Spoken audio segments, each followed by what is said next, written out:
Welcome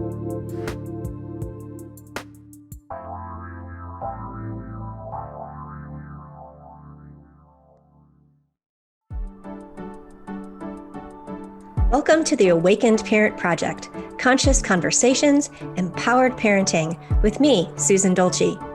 It's time to open our hearts and our minds to what it means to be a parent, exploring and expanding the ways we communicate, validate, and show up daily for our kids. With a parent-centric focus, you learn to become more present, a better active listener, more reflective, more engaged, and mutually empowered. Parenting isn't about perfection. It's about presence, honesty, self-compassion, unconditional love, and conscious communication. The Awakened Parent Project starts now. Hey everybody, welcome to the Awakened Parent Project. I'm your host, I'm Susan Dolci. I'm a life coach and I'm a student with the Jai Institute for Parenting. And it's my hope that you'll find this a safe space to journey on a path of both practical and spiritual self-exploration. Hopefully we'll have some more spiritual guests coming up in the next few months. But from the time my first daughter was born in 1994, I've been driven by a vision where children are nurtured both physically and spiritually by adults who are present, grounded, and empowered. I believe that conscious communication, self-exploration, and self-forgiveness, especially self-forgiveness, are the tools that enable parents to foster deep, lasting connections with their children. Parenting isn't about perfection. I hope everybody knows that. It's about presence, honesty, self-compassion, unconditional love, and conscious communication. And today, I want to share with you one of the Jai Institute's core methodologies for peaceful parenting. This process is the framework we offer when a client asks us, what am I supposed to do when, we want to be conscious parents, we want to be gentle parents, but what do we do when we're in the height of a conflict, whether it's a sibling squabble or they're physically fighting? And I hope we know, threats and punishments don't work. Really, all they do is frighten a child into submission. And I don't think that's what anybody really wants. We want the behavior to stop, but we really don't want to make our kids afraid of us. So how do we handle these situations without those power over parenting methods? And for Jai, it's called the PEACE process. And PEACE, P-E-A-C-E, is an acronym. And we're going to go through that acronym today. And it's a method that you can use in pretty much any conflict, if that's the one you want to go to. The peace process isn't the only conflict resolution process that we offer clients, but it is an all-encompassing map of everything our clients learn in our signature program, the Ultimate Parent Success Course. We want our clients to go into their parenting world and be able to answer their own questions at any given parenting moment. My job as a parent coach is to empower you to calmly handle any situation and collaborate on solutions with your kids. Yes, I said collaborate on solutions with your kids. What am I supposed to do? What am I supposed to do can be changed into, I have a map and I know what to do here.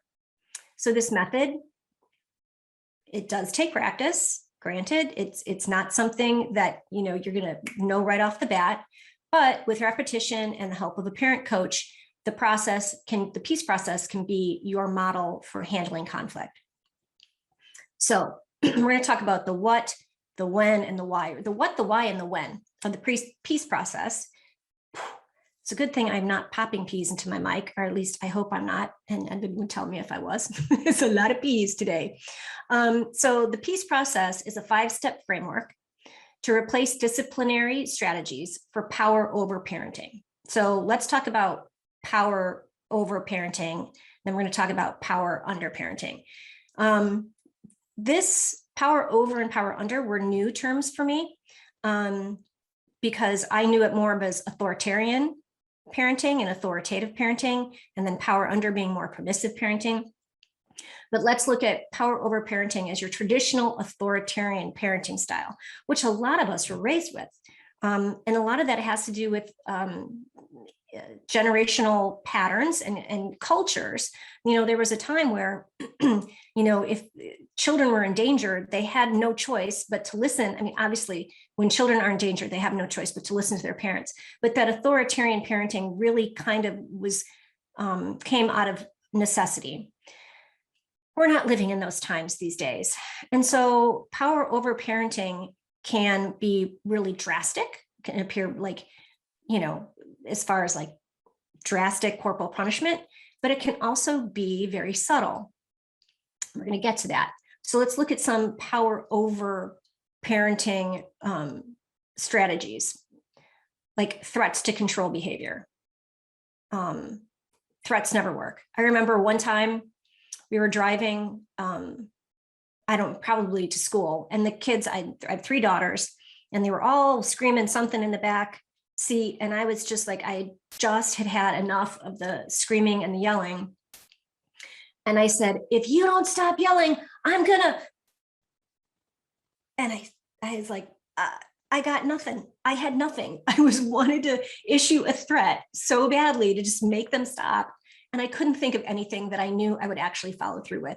So threats don't work. It's fear-based obedience. And I don't think we want our children to follow us or do what we want them to do out of fear.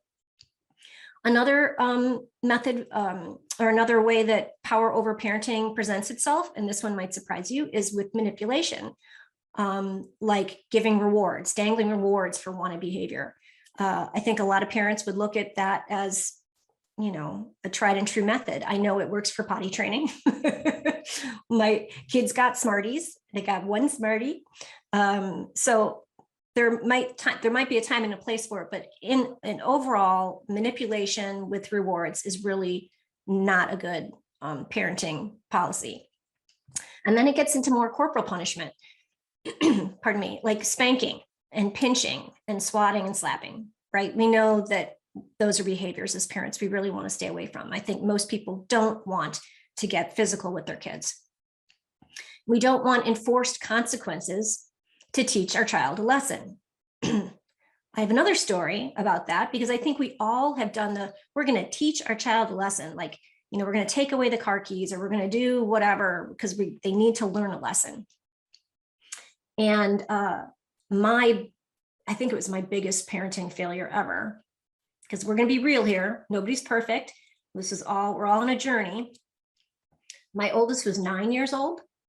And she, for me, I have found that 9-year-old girls, that's when they kind of get sassy. It's when they develop a voice, which is good. We want them to have voices. But so she was 9 years old, and she would get in the car, I'd pick her up from school, and it was like, I didn't know what version of my child I was going to get. She would be mad at me. She'd start yelling and screaming. It would be the I hate yous. You're so dumb. You don't know anything. You get the picture. So my husband and I were at a loss. And I remember I would just sob every afternoon going like, why is she treating me like this?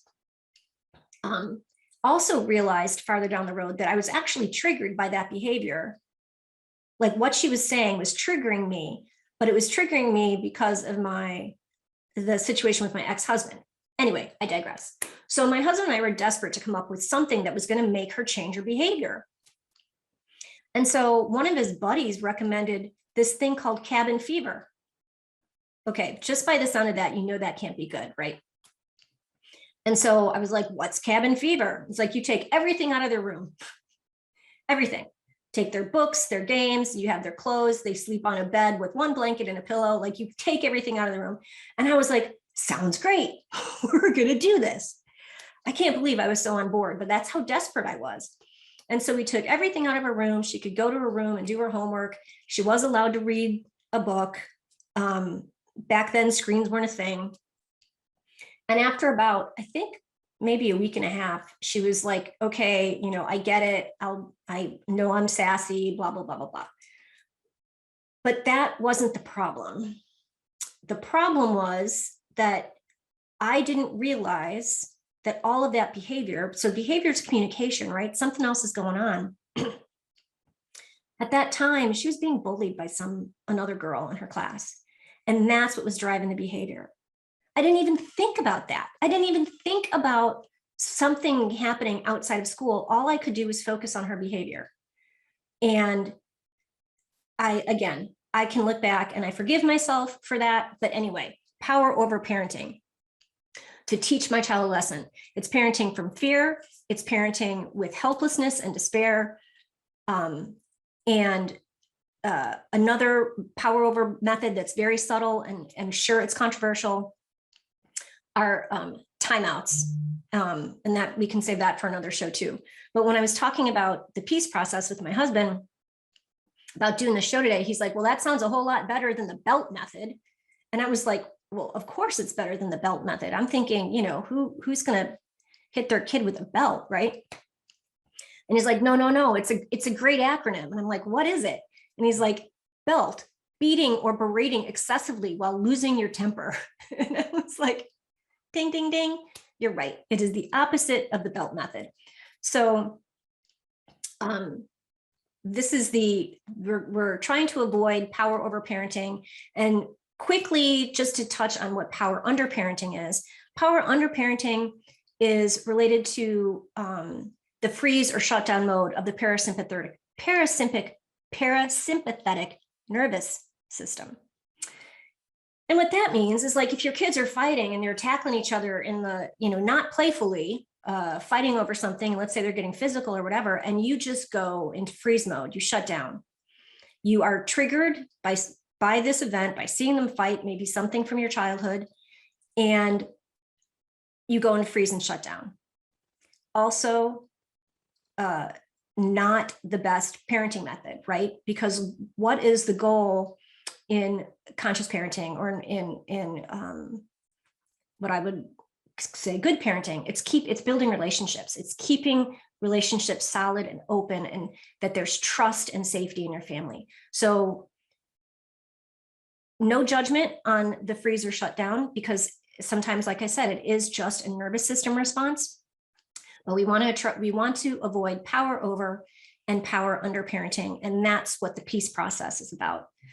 So we're going to take a quick break. When we come back, we're going to dive into the why the peace process, and we're going to break this acronym down to give you a roadmap for how to deal with those explosive moments or challenging parenting moments that you have probably every single day.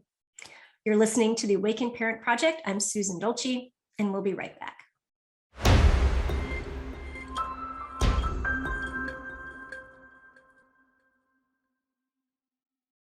Hey everybody, welcome back. You're listening to the Awakened Parent Project. I'm Susan Dolci, and today, I'm solo today, and I'm talking about the peace process.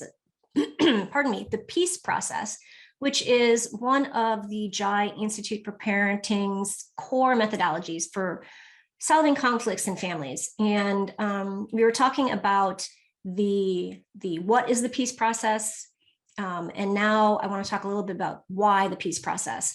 So how is this method going to help me resolve parenting challenges when I'm in the heat of the moment, right? Because, I mean, we've all been there. The kids are fighting, they're yelling and screaming, and you have a reaction. You have a reactive outburst to whatever is happening, cut it out, stop it. Then there's going to be a threat. Then there's going to be a punishment, and there's going to be a timeout or whatever. So how can we approach these situations with more calm? I know I'm asking you to be calm in those triggering moments, but I'm going to give you a way to do it. Because ultimately, and I ended this in the last segment talking about why we want to do this, because we want to foster connection over correction. Connection over correction. We want relationship longevity over immediate gratification. You can scream something, a threat, you can, raise a hand, whatever you're going to do, but that is not going to solve the problem. That's only going to make the child or children obedient, which I don't even think I like that word in parenting, because like only dogs are obedient, right? But you're going to make the child be obedient based in fear and threats. We want equality and mutual respect between family members. And that means that everybody's opinion matters, the parents and the children. Everybody's feelings matter. There are no good feelings. There are no bad feelings. Feelings are just feelings. That we're fostering communication over coercion. If the children know that they are going to be seen and heard, that their thoughts and feelings matter, then they are going to be more likely to comply. And collaboration and solutions instead of because I said so's, right? If somebody came up to you, if your boss came up to you today and said, I want you to, crank out this 20-page deck and I need it done by 5 o'clock tonight because I said so, like nobody wants to be commanded or demanded what to do. Everybody wants to feel that they are part of a process and that they matter, right? So when do we use the peace process? So as a grandparent, a parent, yes, I said grandparent, because this applies to anybody who is dealing with children, even childcare workers. So parents, grandparents, childcare providers, teachers, you can use the peace process in literally every parent-child scenario, like sibling squabbles, a child not following through with an agreement, a child struggling to honor the family boundaries. Hello, teenagers, which I think the definition of teenager is must test family boundaries. I'm sure I could have come up with an acronym for that. Anyway, behavior from a child or for the parent too, for that matter, that results in harm of any kind. And when I say harm of any kind, that means emotional and physical harm. The family struggling to work as a team and getting stuck in power struggles. So that's when we want to, instead of engaging in these more power over authoritarian, even authoritative parenting styles, we can use this peace process to navigate these challenging times. So I said it's an acronym, right? Peace process. So let's break down what the acronym stands for. And in order to illustrate that, we're going to use a scenario throughout the explanation.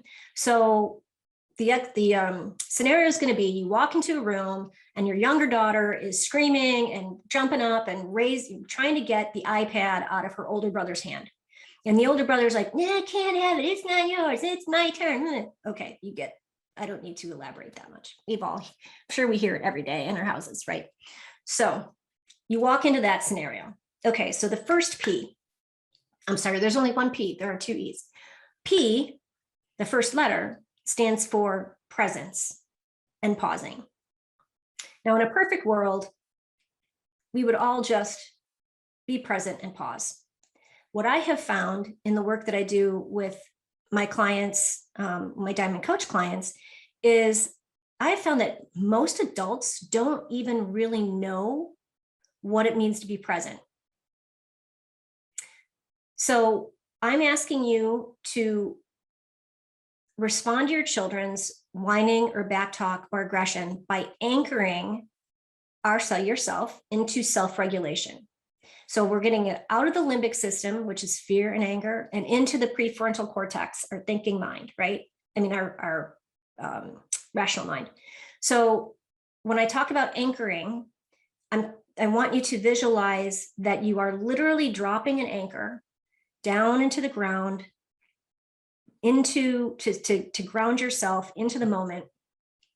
And at the same time, while you are calming yourself, I'm going to talk about self-soothing tools.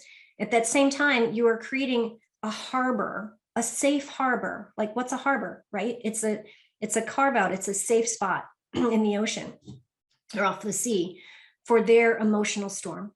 Pardon me. So before responding to any parenting, challenge, highly charged situation, take a few seconds to ground. So what does that look like? It could be deep breaths. For me, I like to put my hand on my heart. What we're trying to do is get out of our brains, out of our minds, which is, a reactive mind, and into our bodies. I like to put a hand on my heart because I feel my heart beating while I'm taking deep breaths, which reminds me that I'm in a body, that I have a body and I'm not just my thoughts. So get into your body and get as present as possible. And that's what I mean by present. I want you to be aware of your surroundings. I want you to be in your body. When you approach a parenting scenario and you are not present and rooted in your body, there is a high likelihood that you could escalate the situation, right? I mean, think about that.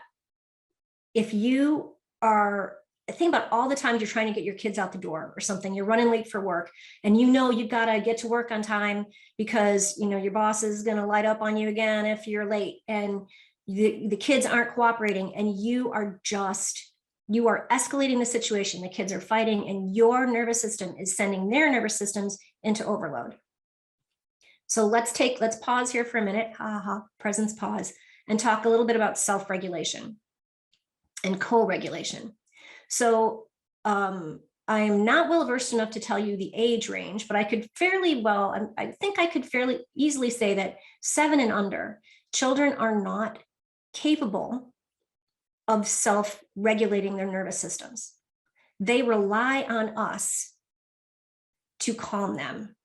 So if my nervous system is completely out of whack and I'm not, I haven't found my self-soothing tool, or I haven't found a way to anchor myself, my child is going to pick up on my nervous system, and it's only going to escalate what's going on with them. If I'm calm and I'm creating that safe emotional harbor for them, they're going to pick up on my calm.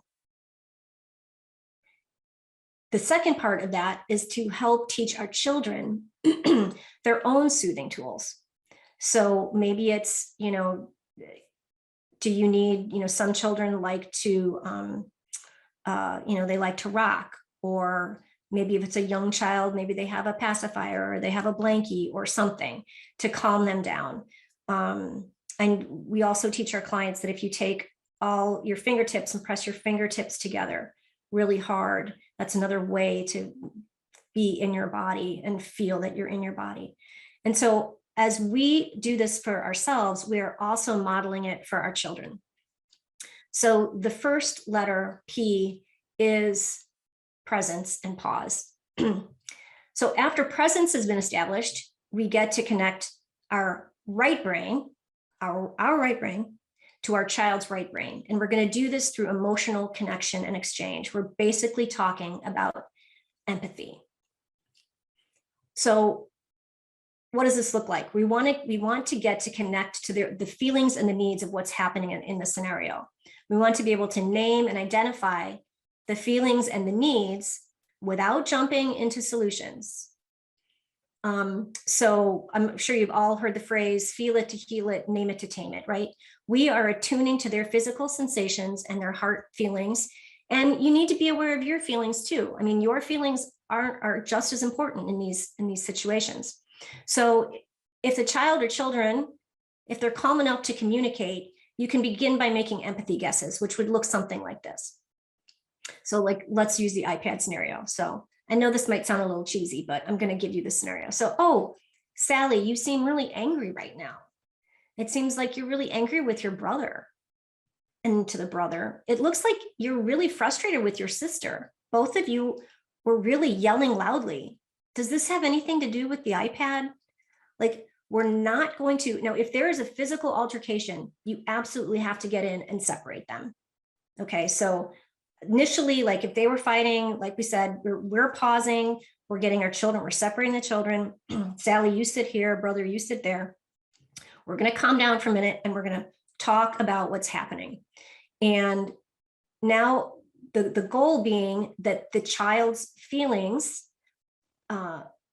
they're feeling seen and heard. And it's not like, older brother, you took the iPad and you hurt little sister's feelings. We're not doing any of that. We're trying to get inside the heart of our child and see what they are feeling and connect with them. So it's probably getting down eye level to your child and saying those, I see that you're really upset. And they're like, yeah, I am upset. And then to the other child, this feeling seen and heard is, if you can do that for your kids, man, you have just scored, because we all want that. As adults, we still want that. So we have, in the peace process, we have P, presence, pause. We have E, emotional connection, exchange, and empathy guesses. When we come back, we're going to talk about A, C, E. Okay, the rest of the process. You're listening to the Awakened Parent Project. We're talking about the peace process today, and we'll be right back.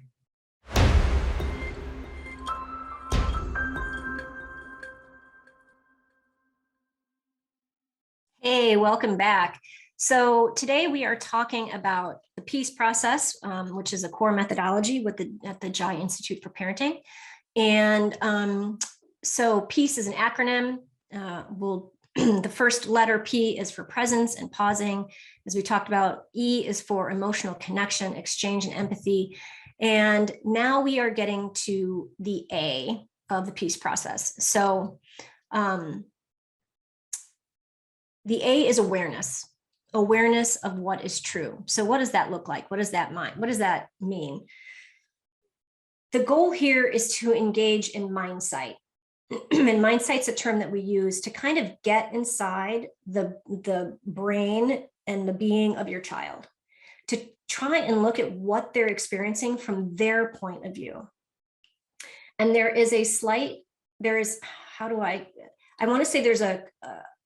I want to approach this with caution, meaning that, like, I asked my head coach one time, I said, well, what if I have too much mindsight? And she was like, well, what do you mean? I'm like, what if I'm really triggered and I get really emotional because I'm like looking at the situation from my child's situation? And she said, that's not mindsight. That's an implicit memory, also known as a trigger. So I bring that up because we can kind of get into the minds of our children and then have a memory from our own childhood. And we have to do this sort of as a witness and try to stay emotionally disconnected from what we think our children might be feeling. That way we can actually help them. We don't want to exacerbate their feelings. We don't want to escalate anything.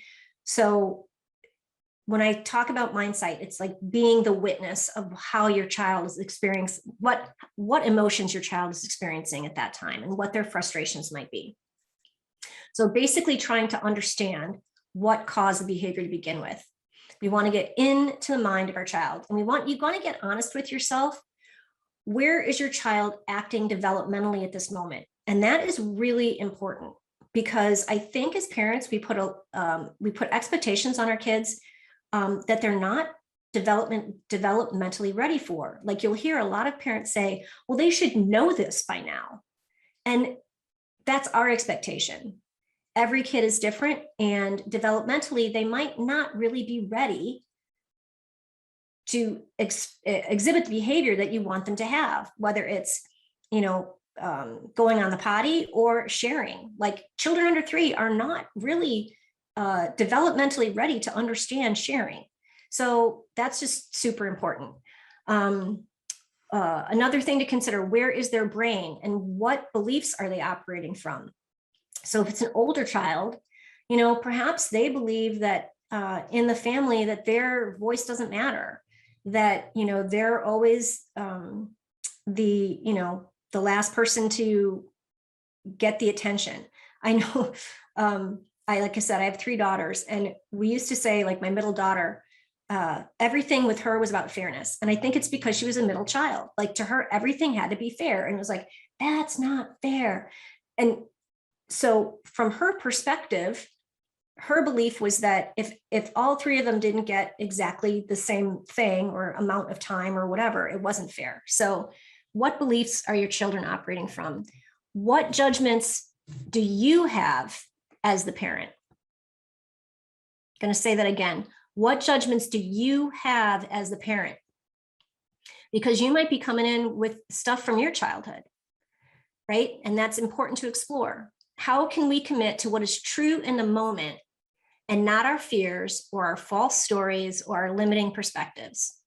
So we need to be able to see our children with grace and generosity and patience. And one of the ways that we can do this, so it's called sportscasting. So when you hear a sportscaster, what do? They kind of just say what's going on, right? But with enthusiasm. So, I mean, the enthusiasm is not necessarily called for when you're breaking up a fight, but they just say, you know, so-and-so ran down the field and caught the football. And I'm really bad at this because I'm not a sportscaster, but I can say, wow, you know, I walked into the room and I see Sally is crying and jumping up to get the iPad. I see you, Tony, dangling the iPad over her and screaming that it's not her turn. Just saying what you see. That is what we want to do with awareness. We just want to speak what is true in the moment, what we are seeing at the moment. And then we go on to C, which is communicate with compassion to understand. So we want to make space for everybody's voices to be heard. Like I said earlier, everybody's perspective matters, everybody's story matters, everybody's opinion and feelings matter. So in this case, you're actually going to be the communication coach for your child. So that looks like something like this. You'd say like, so tell me more, you know, help me understand. I'm so curious. That's one of our JAI things. And I use it all the time now. I love it. I love saying, I'm so curious, like, tell me why, instead of, you know, making assumptions. So in this scenario, like I said, it sounds like when Tony grabbed the iPad, you got angry because he didn't ask you first. And you felt that he wasn't being fair or respecting your turn. Is that right? So we want to say what we saw and then ask questions so that the child has an opportunity to say, yes, that's right. You know, Tony jumped up and he took the iPad, he took it out of my hand when it was my turn, and he knows his turn is later. You get my point. So you want to communicate boundaries and limits with clarity and confidence. So that your response would look something like, okay, that makes sense. I'm hearing that you want your turn with the iPad and you're willing to share when your turn is over. Tony, do you hear your sister? You know, I love you, but she's not willing to give up her turn because you have a turn coming. So I'm going to help you solve this a different way. So when we have these exchanges and we're using, dare I say, bigger words or longer sentences, this is only going to fly if the children are calm and that they are being met emotionally, that they are feeling seen and heard. Otherwise, if they are still in a state of, if their nervous systems are not calm, they're not going to hear anything you say. They're not going to hear anything you say. And sometimes in those moments, saying nothing is the best thing and waiting until everybody calms down. I know that's hard if you've got a Zoom call you have to get on in a few minutes, or there's an appointment or something. In the grand scheme of life, all of that can wait. I know that's hard. Parenting is not easy. Parenting is exhausting and it takes patience. But if the goal is to maintain these connections with our children so that we do have a coherent family and family values and family boundaries, it takes time like this. So the final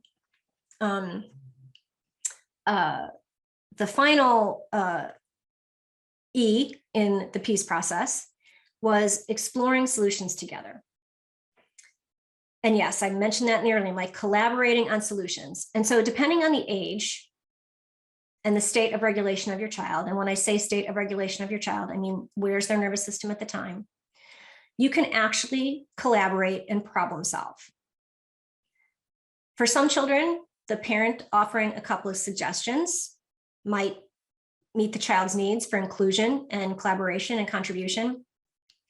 For older children, for some children, they might prefer a more elaborate process of exploring solutions that fit everyone's unique needs. So the idea here is to get innovative. You are more likely, as I mentioned earlier, if the child is collaborating with you on a solution, they are more likely to cooperate in the future because they're not being told what to do. They're being asked what to do. You are still the parent. You still are the boundary keeper. That never goes away. But this is you saying, okay, we have a value in our house of sharing. And so we taking turns is becoming a problem. How can we solve this? How can, what's a good solution? And maybe Sally's too little to come up with a solution because she's 3 and she might not be verbal enough. So you ask Tony, what do you think would be a solution for this? And he would say, well, I just really wanted to watch my show at this time. Maybe could I have my turn at a different, at the time when my show is on, and Sally gets it at a time, another time, because I just really want to watch this one show on the iPad or play a game or whatever. You get my point. But once we have them collaborating on the solution, they're like, yes, great, we're going to try this. So next time we all agree, this is what we're going to do. And it might work or it might not work. And you might have to revisit the solution process again. Hey, we tried this isn't working. I saw you fighting over the iPad again. And again, depending on the ages of the kids, it could be, like I said, the 3-year-old, might not be developmentally ready to share yet. And so there might have to be, another solution, like, well, Sally can play with this toy while you have the iPad. I think you get my point. So we're talking the peace process, the 5 steps. This framework is, pardon me, it's P, presence, pause, picture. E, emotional connection and exchange. A, awareness of what is true. C, communicate with compassion, understand. E, explore solutions together. We're going to wrap this up when we come back from a break.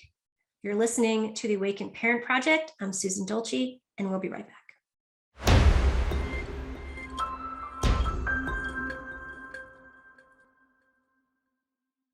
Hey, everybody, welcome back. You're listening to the Awakened Parent Project.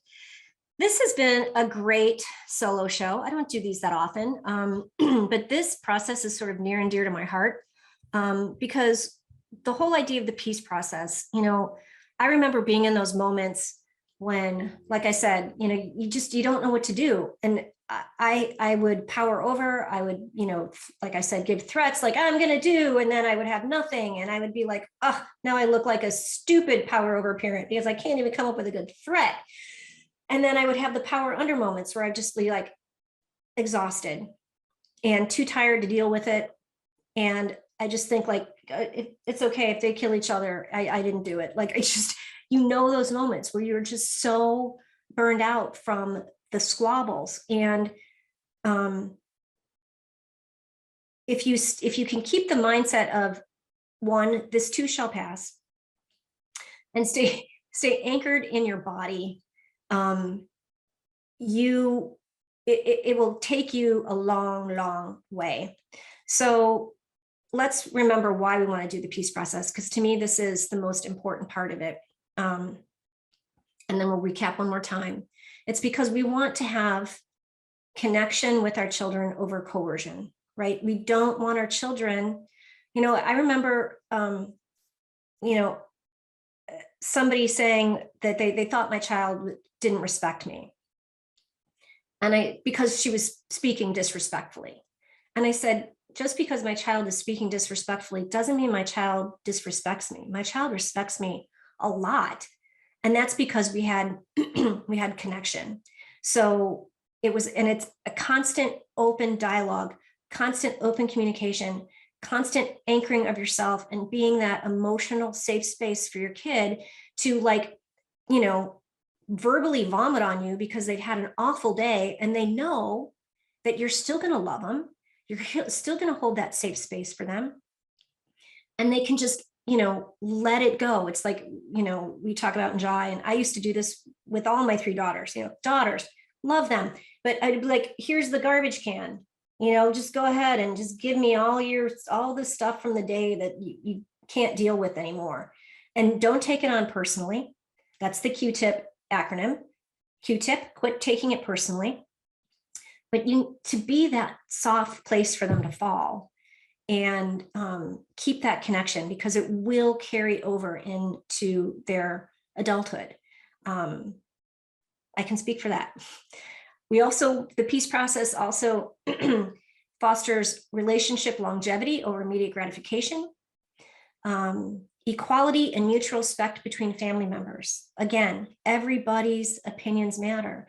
And that does not mean that you should be the martyr mom. We talked about that last show with Harley Salazar. Don't be the martyr mom, giving up everything of yourself to the point where you are exhausted doesn't serve anybody. Your feelings and your needs also matter. So sometimes it's like, mama is tired right now and I need to close my eyes for a hot second and then we will regroup. I mean, everybody's feelings and needs matter. We want to have communication over coercion. We talked about connection over coercion. We want to have communication over coercion. And lastly, we want to collaborate and have solutions instead of because I said so's.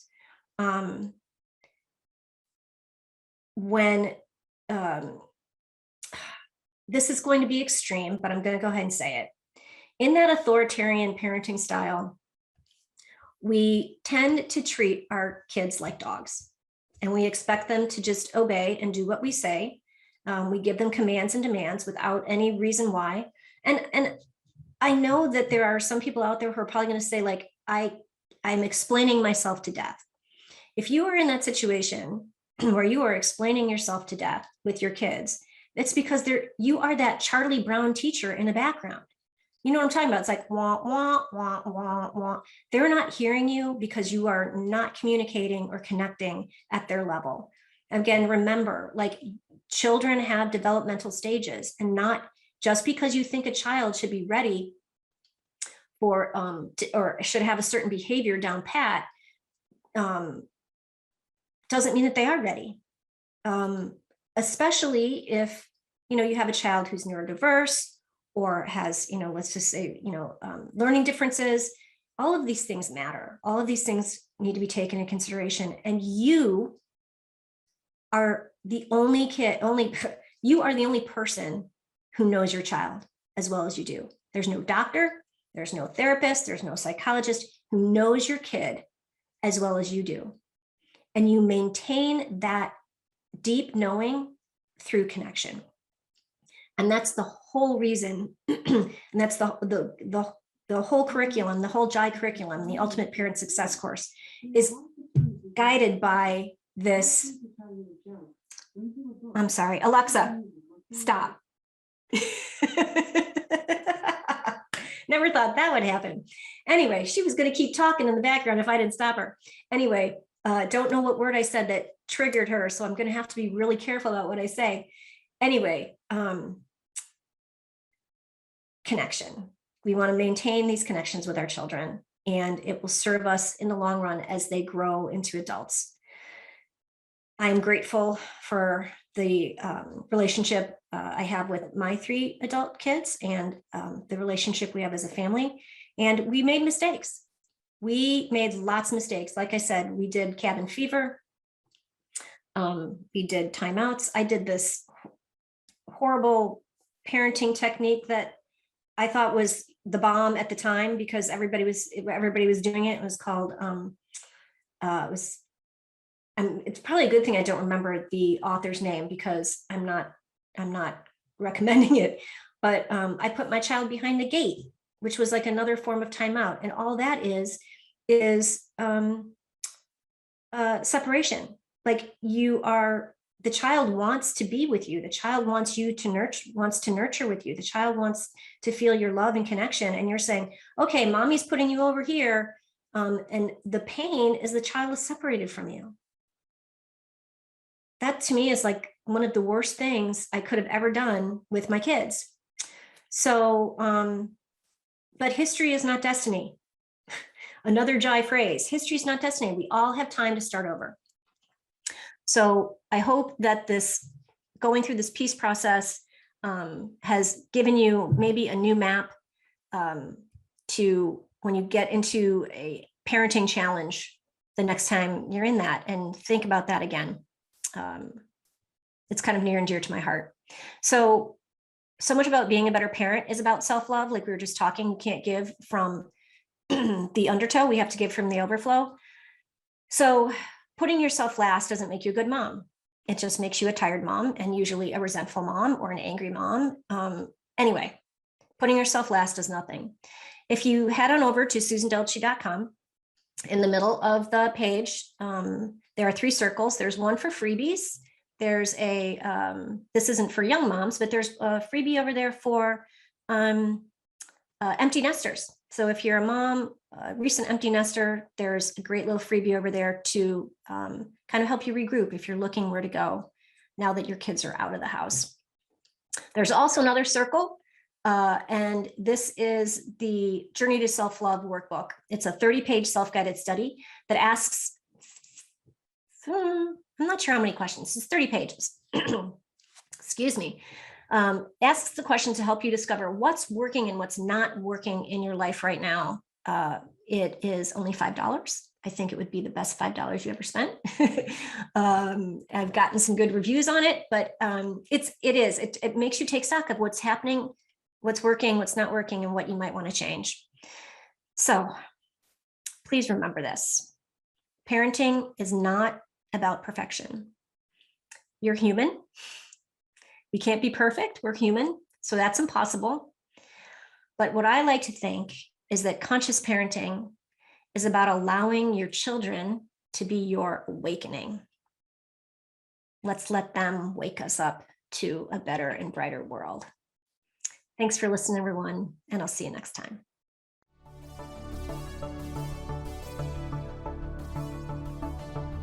Thank you for being a part of the Awakened Parent Project.